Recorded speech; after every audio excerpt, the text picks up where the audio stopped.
Assalamualaikum warahmatullahi wabarakatuh. Waalaikumsalam warahmatullahi wabarakatuh.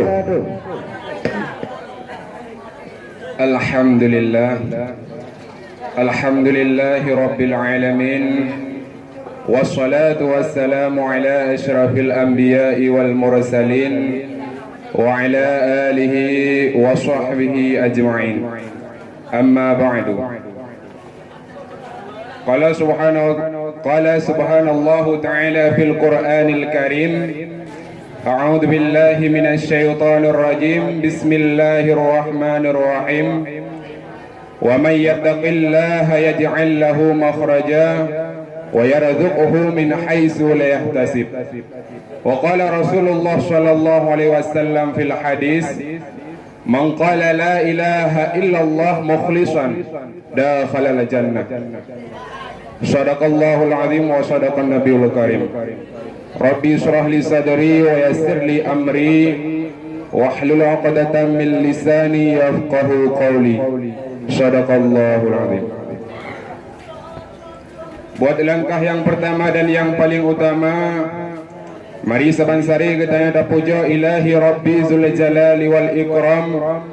Para sekalian alam, yang mana oleh Allah yang akan pejut 7 pendala langit dan 7 pendala bumi beserta isi keduanya, dan yang mana oleh Allah mandang neberi kepada katanya sehat badan dan waras pikiran, sehingga dapat tamu kumpul yang laganya rupa tujuan dan maksud untuk tak ikuti ujian semester ganjil.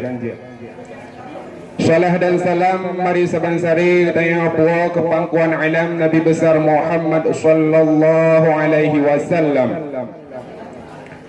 yang mana oleh beliau yang kaneba katanya dari alam jahiliyah hingga alam islamiyah, dari alam menyembah berhala hingga alam menyembah Allah Subhanahu wa taala.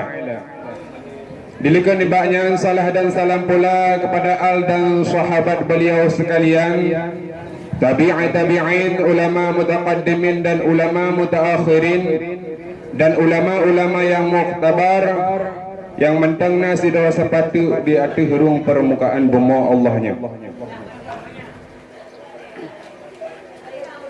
Ta'zim wal ikraman ulun tuan kepada Walid selaku ayah rohani katanya bersama ma'a keluarga.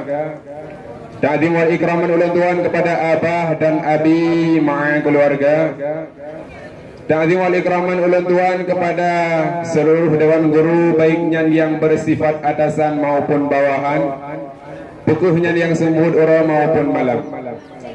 Yang ulun tuan hormati dan yang ulun tuan sayangi seluruh santriwan dan santriwati yang masih berkecimpung di daerah Nahdlatul Ulumnya.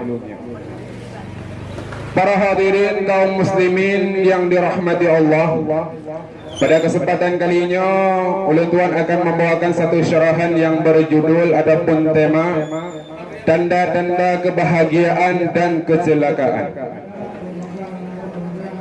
Abu Hurairah pernah menanyakan kepada Rasulullah, wahai Rasulullah, siapakah orang-orang yang mendapatkan kebahagiaan dengan syafaat engkau pada hari kiamat ya Rasulullah?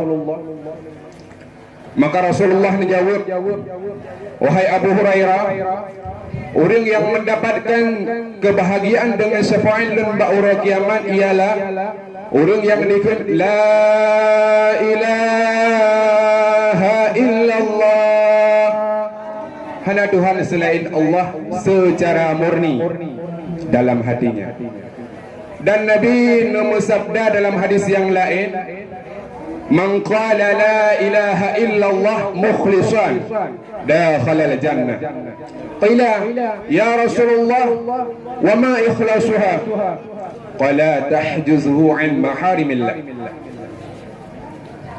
Nakul Nabi seberangkasa yang dikul la ilaha illallah, hanya Tuhan selain Allah secara murni, maka orangnya akan tamang syurga. Maka selah sida orang di sini ditanya, wahai Nabi, gipancara dapat murni kalimah la ilaha illallahnya?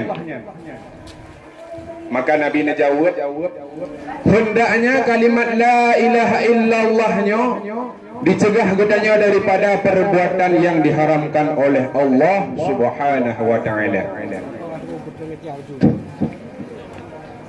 Kaum muslimin sidang talabah yang dirahmati Allah, berada pula danyo tanda-tanda orang bahagianya na paduk-paduk bawah tanda.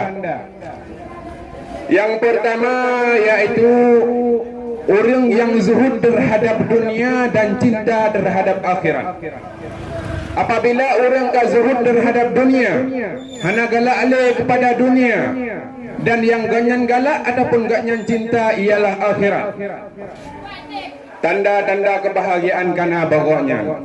Maka tentulah orang tersebut akan mendapatkan kebahagiaan dunia dan akhirat.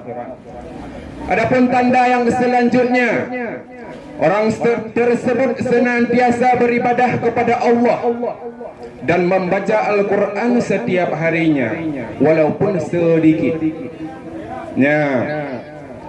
Apabila orangnya hanya segan-segan untuk beribadah kepada Tuhan, ketika ibadah kepada Tuhan hanya dikelam hati baiknya, orangnya akan mendapatkan kebahagiaan dunia dan akhirat. Adapun tanda yang selanjutnya, orang akan mendapatkan kebahagiaan dunia dan akhirat, yaitu orang yang sedikit berbicara tentang hal yang tidak perlu. Yang hana perlu, hana lagi pegang. Engkaunya tanda-tanda orang yang akan mendapatkan kebahagiaan dunia dan akhirat.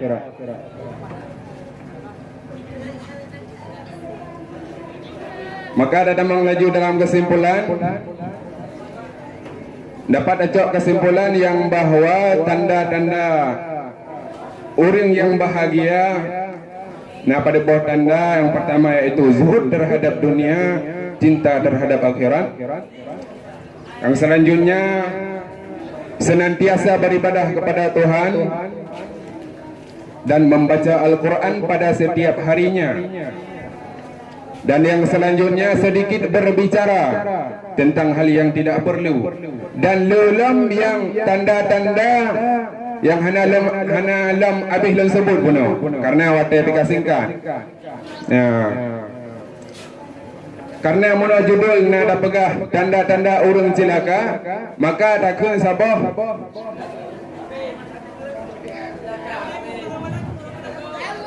mungkin kakak Heno yang dapat ulun Tuhan sampaikan wate yang kami pen. Billahi taufiq wal hidayah. Assalamualaikum warahmatullahi wabarakatuh.